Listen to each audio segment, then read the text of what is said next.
আমার মধ্যে উপস্থিত আছেন আমার ছোট ভাই শ্রী রেবতী ত্রিপুরা মহোদয়, উপস্থিত আছেন আমাদের ভারতীয় জনতা পার্টির প্রদেশ কমিটির সাধারণ সম্পাদক শ্রী বিপিন দেববর্মা মহোদয়, জেলা সভাপতি শ্রী গৌরাঙ্গ ভৌমিক মহোদয়, উপস্থিত আছেন আমাদের যার নেতৃত্বে আজকের এই সভা সংগঠিত হচ্ছে সভার সভাপতি মন্ডল সভাপতি শ্রী ইন্দ্রজিৎ দেববর্মা, উপস্থিত আছেন রঞ্জিত দেববর্মা, যোগেন্দ্র দেববর্মা, নিহার দেববর্মা এবং হেজামারার যিনি ভাইস প্রেসিডেন্ট এবং আমাদের এই মন্ডলের নেতৃত্ব এবং এখানে উপস্থিত অন্যান্য অতিথিবৃন্দ, অন্যান্য যারা আমাদের মায়েরা বোনেরা, আমাদের এই কার্যকর্তারা যারা এখানে সমবেত হয়েছেন, আমি প্রত্যেককে ভারতীয় জনতা পার্টির পক্ষ থেকে আন্তরিক অভিনন্দন জানাচ্ছি, শুভেচ্ছা জানাচ্ছি। যতন খুলুঙ্কা। আমাকে আমাদের সাধারণ সম্পাদক বিপিন দেববর্মা উনি বললেন যে না, সিমনা মন্ডলে আমরা কিছু যোগদান করাবো। আর মন্ডল সভাপতিও ভাই ইন্দ্রজিৎ অনেকদিন ধরেই বলছিলেন যে আমাদের জনজাতি এলাকায় এই সিমনাতে আমরা আমাদের ভারতীয় জনতা পার্টিতে জনজাতি অংশের মানুষকে যোগদান করার জন্য ওনারা অপেক্ষা করছেন। তাই আমি ভাবলাম যে আমার অবশ্যই যাওয়া দরকার এবং এই জনজাতি যে যোগদান সভা, আর বিশেষ করে এই সিমনা এলাকায় দীর্ঘ কয়েকদিন ধরে একটা রাজনৈতিক উত্তেজনা এই সিমনা এলাকায় তৈরি করেছে। আজকেও যখন আমি এই সিমনা এলাকায় আসি, যে সিমনা এলাকার ঠিক হেজামারা বাজারে আসার আগে প্রচুর পুলিশ টিএসআর মোতায়েন রয়েছে। আমার যারা সঙ্গে গাড়িতে ছিল জিজ্ঞেস করলাম এত পুলিশ দেওয়ার কারণ কি? তার কারণ হচ্ছে যারা এই এলাকায় সন্ত্রাসবাদী হিসেবে পরিচিত, তারা বিজেপিকে এখানে প্রোগ্রাম করতে দেবে না, বিজেপির অফিস করতে দেবে না, বিজেপির কার্যকর্তারা এখানে বিজেপি করতে পারবে না। আমি ধন্যবাদ জানাই যারা ওই সন্ত্রাসবাদী, যারা বিজেপিকে রুখার জন্য সন্ত্রাস চালিয়ে যাচ্ছেন, তাদেরকে আহ্বান করব যে আপনারা আজকে উপস্থিতিটা দেখে যান, কারণ ভারতীয় জনতা পার্টি কাউকে ভয় করে না। আর আমরা সিমনা মন্ডলে এরকম সভা, আরো সভা আমরা করব, বিজেপির অফিস নির্মাণ করব। আর যারা সন্ত্রাসবাদী তাদেরকে হুঁশিয়ারি দিতে চাই, ওই নেতাদের কথায় তিরিং তিরিং লাফালাফি করবেন না। যদি তিরিং তিরিং লাফালাফি করে তাহলে বিজেপি, কিন্তু আমরা সন্ত্রাসে বিশ্বাস করি না, কিন্তু আমার কার্যকর্তার উপর হামলা হলে আমরা ছেড়ে কথা বলবো না। ওই জায়গা হবে বিশালগড়ের সেন্ট্রাল জেলে। এখনো কয়েকজন আছে ওইখানে, না 6 জন আছে, আরো কয়েকজনের নামে ওয়ারেন্ট আছে, ঘুরে বেড়াচ্ছে। সন্ত্রাস করে এই রাজ্যের উন্নয়নকে স্তব্ধ করা যাবে না। যারা ওই পথে হাঁটছে তাদের কাছে অনুরোধ করব যে অরিজিনালি আপনারা সঠিকভাবে ত্রিপ্রাসাদের উন্নয়ন করুন। ভয় কিসের? কিসের ভয় বিজেপিকে? বিজেপি দেশের প্রধানমন্ত্রী নরেন্দ্র মোদীজি জনজাতি বিকাশের জন্য কাজ করছে। আমাদের রাজ্যের মুখ্যমন্ত্রী প্রফেসর ডক্টর মানিক সাহাজির নেতৃত্বের সরকার জনজাতি বিকাশের জন্য কাজ করছে। আপনারাও আসুন, আপনারাও বিকাশের কথা বলুন।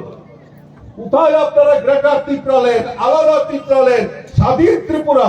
আরে কি আর থানসা আর তানসা, থানসা থানসারে মারে আবার বলে থানসা। আরে কিসের থানসা? ভয় পান কেন বিজেপিকে? বিজেপি তো মানুষের শত্রু না, জনজাতিদের শত্রু না, বরঞ্চ আপনারাই জনজাতি। ওই থানসা থানসা করে জনজাতিদের বিকাশ, তাদের রোজগার বন্ধ করে দিতে হবে।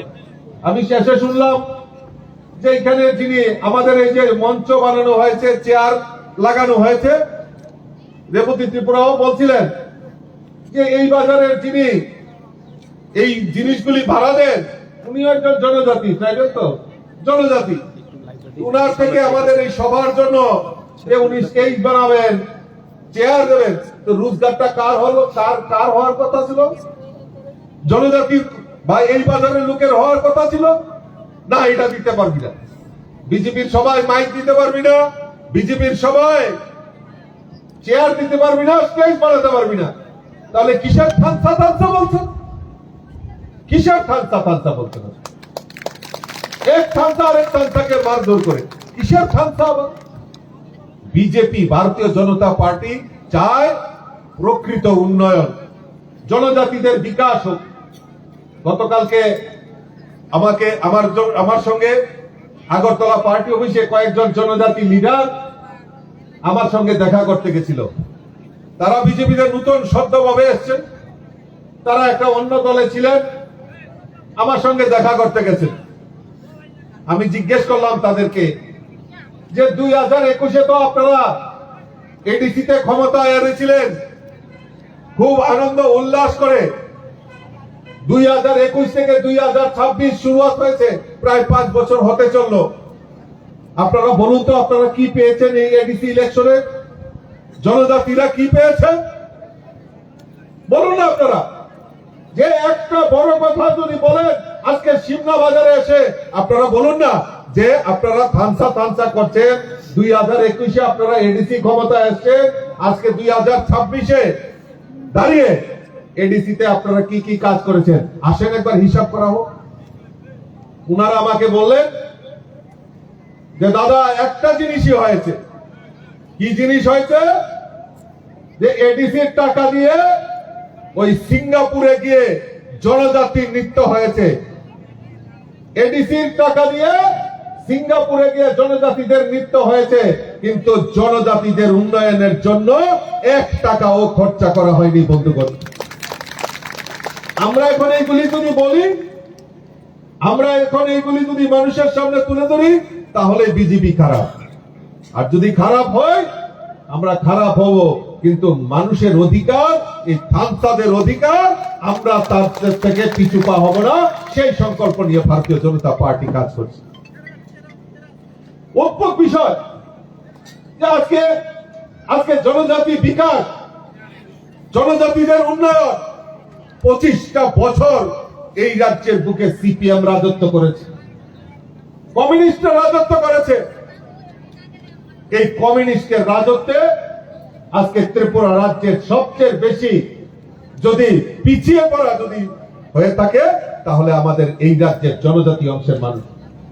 আজকে দাবি উঠেছে, আজকে রেবতী ত্রিপুরা মহোদয় ওনার বক্তব্যে বলেছেন যে কেউ কেউ দাবি করছেন যে ত্রিপুরা রাজ্যের জনজাতি মুখ্যমন্ত্রী দরকার। আমিও বলি যে জনজাতিদের মুখ্যমন্ত্রী হওয়া দরকার, কিন্তু আমি তার হিসাব চাইব।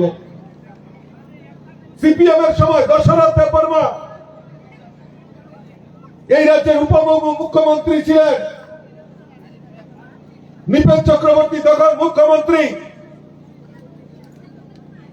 উনি 2 দিনের জন্য দিল্লিতে গেছিলেন জুন মাসে 1980 সালে। আর এই ত্রিপুরা রাজ্যে জুনের দাঙ্গা হয়েছিল 1980 সালে।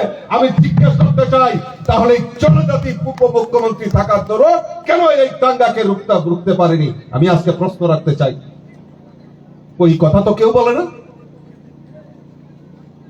এই রাজ্যে দশরথ দেববর্মা উনি মুখ্যমন্ত্রী হয়েছিলেন। আমি এখানে জনজাতি আমার ভাইয়েরা বোনেরা রয়েছেন, অনেক বয়স্ক লোকেরা রয়েছেন। দশরথ দেব তো এই রাজ্যের মুখ্যমন্ত্রী ছিলেন। আজকে হিসাব করেন তো যে জনজাতি বিকাশের জন্য সেই সময় সিপিএম এর সরকার এবং এই মুখ্যমন্ত্রী কি পদক্ষেপ নিয়েছিলেন। প্রশ্ন রাখতে চাই, জবাব দিতে হবে।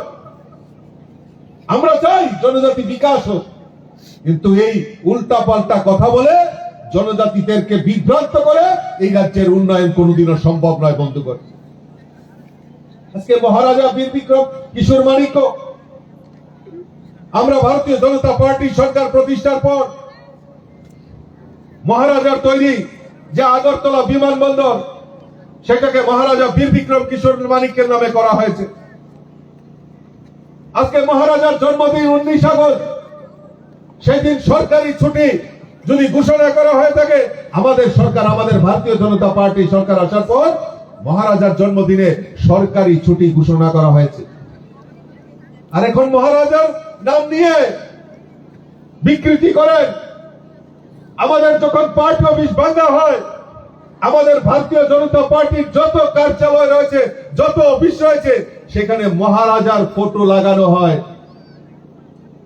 আর ওই বিজেপির অফিস যখন ভাঙা হয়, মহারাজার ফটোকে পায়ে লুণ্ঠিত করা হয়, মাটিতে ফেলে দেওয়া হয়, ওইটা ওই মহারাজার ফটোতে অগ্নিক সংযোগ করা হয়।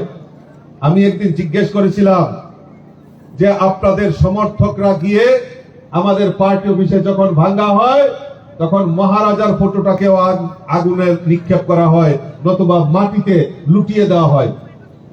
বলে না, এইগুলি আমার দলের লোক করে না, এইগুলি সিপিএম এর লোক করে। তো সিপিএম এর সঙ্গে আন্ডারস্ট্যান্ডিং কেন? সিপিএম এর সঙ্গে এত আন্ডারস্ট্যান্ডিং কেন? যখন ওই তাদেরকে, ওই সন্ত্রাসবাদীদেরকে অ্যারেস্ট করা হয়, ওই তখন তো আন্দোলন করা হয় আপনাদের পতাকা দিয়ে। আপনাদের আন্দোলন করা হয়, আপনাদের পতাকা সামনে থাকে। কাজে ওই ভেলকিবাজি দিয়ে জনজাতিদের বোকা বানানো যাবে না। আমরা চাই প্রকৃত উন্নয়ন হোক। মহারাজা, আমাদের মহারাজা বীর বিক্রম কিশোর মানিক্য, যিনি আমাদের রূপকার, আধুনিক রূপকার, এই ত্রিপুরা রাজ্যকে, আগরতলা শহরকে সমৃদ্ধশালী করেছে, যিনি শিক্ষার জন্য, স্বাস্থ্যের জন্য, চিকিৎসার জন্য আমাদের এই মহারাজা আমাদেরকে অনেক অবদান করে গেছে।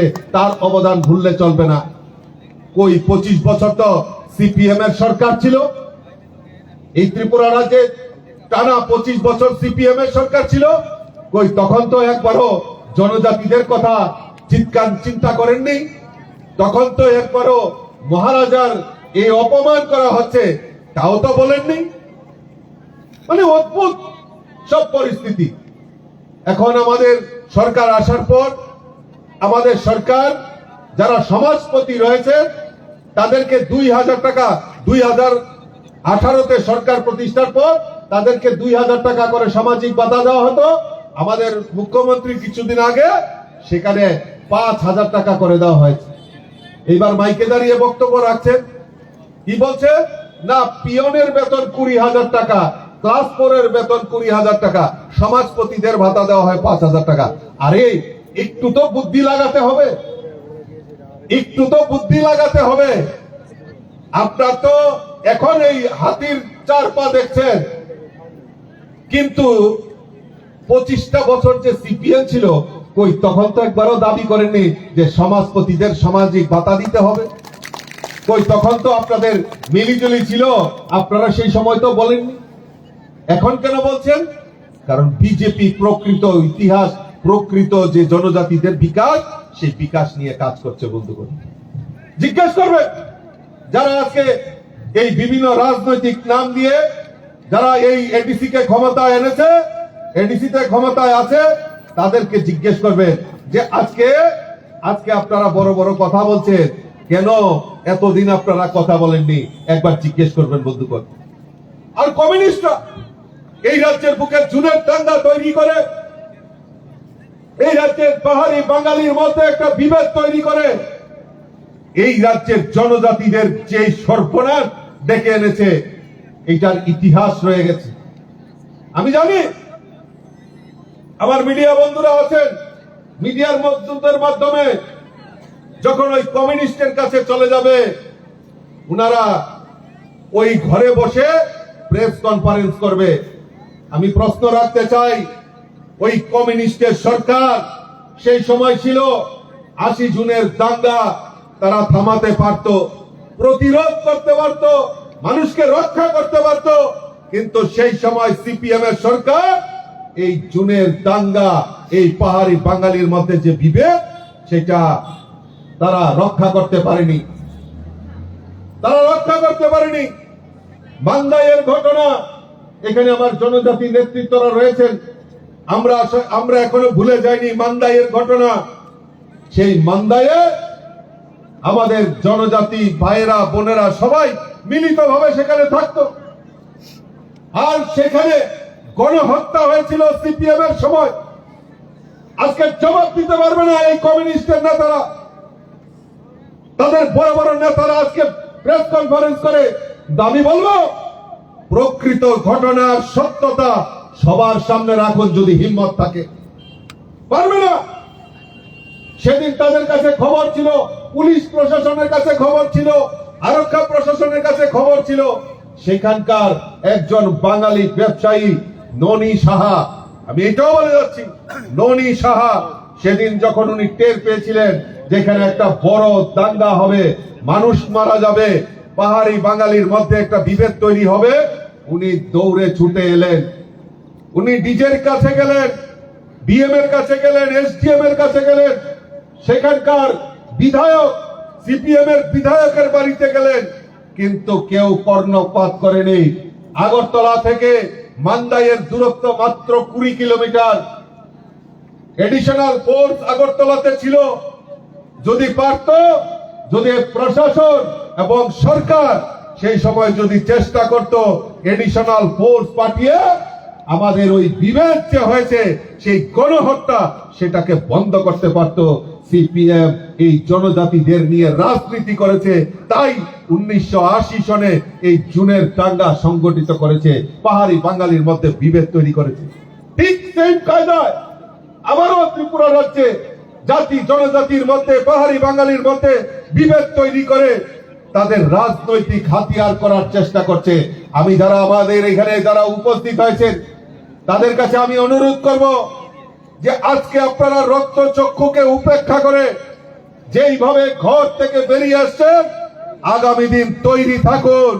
ওই যারা বিভেদ যারা তৈরি করে ত্রিপুরা রাজ্যকে উন্নয়নের স্তব্ধতা করার জন্য যারা প্রয়াস করছে, তাদেরকে উচিত শিক্ষা দিতে হবে। তার জন্য আমাদের সকলের তৈরি থেকে তাদেরকে সহযোগিতা, তাদেরকে উৎখাত করতে হবে। সেই দিকে আপনারা নজর রাখবেন বন্ধুগণ। আজকে বিকাশের কথা বলে না, উন্নয়নের কথা বলে না। আলাদা ত্রিপুরা লেন দিতে হবে, গ্রেটার ত্রিপুরা লেন দিতে হবে। আর এই আলাদা Tripura lane, greater Tripura lane কিভাবে হবে? মানুষকে ভেলকি দিয়ে এই রাজ্যের উন্নয়নকে স্তব্ধ করা যায় না। আমি তো জিজ্ঞেস করি, এখানে আমার অনেক মায়েরা বোনেরা আছেন, জনজাতি, আমার বয়োজ্যেষ্ঠ লোকেরা আছেন। আজকে আপনারা বলুন তো, যে ত্রিপুরা রাজ্যে কয়জন জনজাতি ডাক্তার আছে? কয়জন ইঞ্জিনিয়ার আছে? কয়জন প্রফেসর আছে? কয়জন প্রিন্সিপাল আছে? কয়জন টিসিএস অফিসার আছে? হাতে গোনা কয়েকজন। কেন হয়নি? কেন জনজাতিদের টানা তো 25 বছর কমিউনিস্টের শাসন, মাঝখানে কংগ্রেসের শাসন, মাঝখানে আবার অন্য দলের শাসন। তো আমি জিজ্ঞেস করতে চাই, এত যে তারা বলছেন বড় বড় কথা যে জনজাতিদের বিকাশ, তাহলে কেন ডাক্তার হয়নি, ইঞ্জিনিয়ার হয়নি জনজাতি অংশের মানুষ? তার কারণ হচ্ছে জনজাতিদের শিক্ষার আলো দেওয়া যাবে না। জনজাতিদের শিক্ষার আলো থেকে পিছিয়ে রাখতে হবে। জনজাতিদের বেশি শিক্ষার আলো দেওয়া যাবে না। আপনারা বলুন তো, জনজাতি আজকে থেকে 2018-র আগে যে কমিউনিস্টের সরকার সেখানে ছিল, তারা কি বলেছে? যে ক্লাস 6 অবধি ইংরেজি শিক্ষা যাবে না। মনে আছে তো আপনাদের? জনজাতির যারা আছে তারা মনে করে দেখবেন যে ক্লাস 6 অবধি ইংরেজি পড়া শিক্ষা যাবে না। কেন? কারণ জনজাতিরা যদি শিক্ষিত হয়ে যায় তাহলে তাদের দিয়ে রাজনীতি করা যাবে না। তাই আজকে জনজাতিদের ডাক্তার, ইঞ্জিনিয়ার তারা কেউ হতে পারেনি। আমাদের সরকার, আমাদের ভারতীয় জনতা পার্টির এই ডাবল ইঞ্জিনের সরকার, কেন্দ্রে নরেন্দ্র মোদীজির সরকার, আর রাজ্যে আমাদের মুখ্যমন্ত্রী প্রফেসর ডক্টর মানিক সাহাজির নেতৃত্বে সরকার, এই ডাবল ইঞ্জিনের সরকার আমাদের জনজাতি উন্নয়নের জন্য 2025-26 অর্থ বছরে 3,450 কোটি টাকা এই জনজাতি উন্নয়নের জন্য বরাদ্দ রেখেছে বাজেটে। তার মধ্যে শিক্ষা, পরিকাঠামো উন্নয়ন, স্বাস্থ্য, আর্থিক কর্মসংস্থান এবং আমাদের কৃষ্টি, জনজাতিদের কৃষ্টি সংস্কৃতিকে বেশি করে আমাদের প্রচার প্রসারের জন্য বাজেটে সেখানে প্রভিশন রাখা হয়েছে। আজকে আমাদের এই ত্রিপুরা রাজ্যে জনজাতি ছাত্রছাত্রীদের উচ্চ শিক্ষার জন্য, আমাদের জনজাতি ছাত্রছাত্রীরা যাতে হোস্টেলে থেকে পড়াশোনা করতে পারে, তার জন্য আমাদের এই রাজ্যে 21টি একলব্য বিদ্যালয় যদি স্থাপন করে থাকে আমাদের এই ডাবল ইঞ্জিনের সরকার।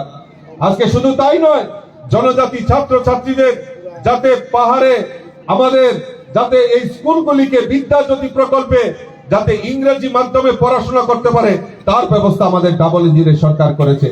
আজকে জনজাতি এলাকায় আমাদের সড়ক, রাস্তা থেকে শুরু করে সেচ, পানীয় জল সেগুলি পৌঁছে দেওয়ার জন্য আমাদের সরকার 900 কোটি টাকার বাজেটে সেখানে প্রভিশন রেখেছে।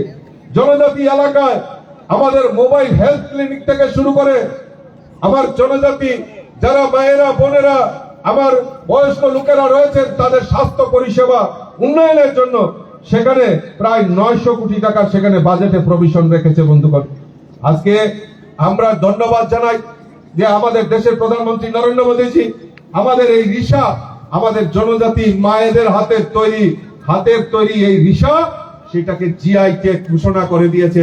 এই রিসা আজকে ভারতবর্ষের বিভিন্ন প্রান্তে পৌঁছে দেওয়ার কাজ আমাদের এই ডাবল ইঞ্জিন সরকার করেছে। বন্ধুগণ, তাতে আমাদের জনজাতি কৃষ্টি সংস্কৃতি যাতে আমাদের আরো বেশি করে প্রভাবিত হয় তার ব্যবস্থা আমাদের এই ডাবল ইঞ্জিনের সরকার করেছে। বন্ধুগণ, আজকে গরিবি হটাও, গরিবের জন্য কান্না পায়। সিপিএম বলতো যে গরিবের সরকার। আজকে যারা এডিসি ক্ষমতা আছে তারাও দেখি বলে খালি গরিবের সরকার। আমি জিজ্ঞেস করতে চাই, আর এই গরিবের জন্য কয়টা পরিকল্পনা করেছ? সিপিএম টানা 25 বছর এই রাজ্যে ছিল, গরিবদের উন্নয়নের জন্য কত টাকা খরচ করেছো? কি পরিকল্পনা করেছো? উত্তর দিতে পারবে না। আমরা বলছি এই রাজ্যের জনজাতি বিকাশের জন্য আমরা যেরকম আর্থিক বরাদ্দ রেখেছি, জনজাতি এলাকায় প্রধানমন্ত্রী আবাসন যোজনায় পাকা বাড়ি যাতে নির্মাণ করতে পারে গরিবরা, তার ব্যবস্থা এই ডাবল ইঞ্জিনের সরকার করেছে। গরিব অংশের জনজাতি মায়েরা, বোনেরা যারা রয়েছেন, বয়স্ক মানুষ যারা রয়েছেন, তাদের সামাজিক ভাতা 2000 টাকা করে পৌঁছে দেওয়ার কাজ ভারতীয় জনতা পার্টি সরকার করেছে। প্রত্যেক গরিবের বাড়িতে 5 কেজি করে চাল, ফ্রি চাল পৌঁছে দেওয়ার কাজ ভারতীয় জনতা পার্টি ডাবল ইঞ্জিনের সরকার করেছে। জনজাতি এলাকায় আমাদের বিশুদ্ধ পানীয় জল যাতে তারা খেতে পারে তার ব্যবস্থা ডাবল ইঞ্জিনের সরকার করেছে। স্বচ্ছ ভারত মিশনের আওতায় আমার জনজাতি মায়েরা, বোনেরা তাদের জলের কষ্ট রয়েছে, জল জীবন মিশনের মাধ্যমে জল পৌঁছে দেওয়ার কাজ ভারতীয় জনতা পার্টি সরকার করেছে। প্রধানমন্ত্রী উজ্জ্বলা জ্যোতি যোজনার মাধ্যমে বিনা পয়সায় গ্যাসের কানেকশনের ব্যবস্থা যদি করে থাকে তাহলে ভারতীয় জনতা পার্টি সরকার করেছে। যদি গরিবের কাজ করে থাকে ভারতীয় জনতা পার্টি সরকার করেছে। জনজাতি বিকাশের যদি কাজ করে থাকে ভারতীয় জনতা পার্টি ডাবল ইঞ্জিনের সরকার কাজ করেছে। তাই দিকে দিকে ভারতীয় জনতা পার্টিতে জাতি, জনজাতি, গরিব অংশের মানুষ প্রত্যেকেই ভারতীয় জনতা পার্টিকে বেছে নিচ্ছে। তাই ভারতীয় জনতা পার্টিতে মানুষ স্ব ইচ্ছায় তারা যোগদান করছে। আজকেও তার ব্যতিক্রমী নয়। আজকেও প্রায় 175, প্রায় 200-র মতো ভোটার আজকে ভারতীয় জনতা পার্টিতে যোগদান করছে। আমি তাদেরকে স্বাগত জানাচ্ছি, অভিনন্দন জানাচ্ছি যে আপনারা সঠিক সময়ে সঠিক সিদ্ধান্ত নিয়েছেন। কাজে আমি আমার আলোচনা দীর্ঘায়িত না করে আমি সকলকে আন্তরিক অভিনন্দন জানাচ্ছি। তবে তার আগে আমার সঙ্গে একবার মুষ্টি বন্ধ করে আনালে ফাঁকিয়ে টিকে দেবো, সিপিএম কংগ্রেস সব টিকে দেবো, একদম টিপ দিয়ে ধরেন যাতে না শুনে। বলুন আমার সঙ্গে, ভারত মাতা কি, ভারত মাতা কি, ভারত মাতা माता की BJP BJP BJP Narendra Modi नीति नवीन मुख्यमंत्री डॉक्टर मानिक शाह भारत माता की जय।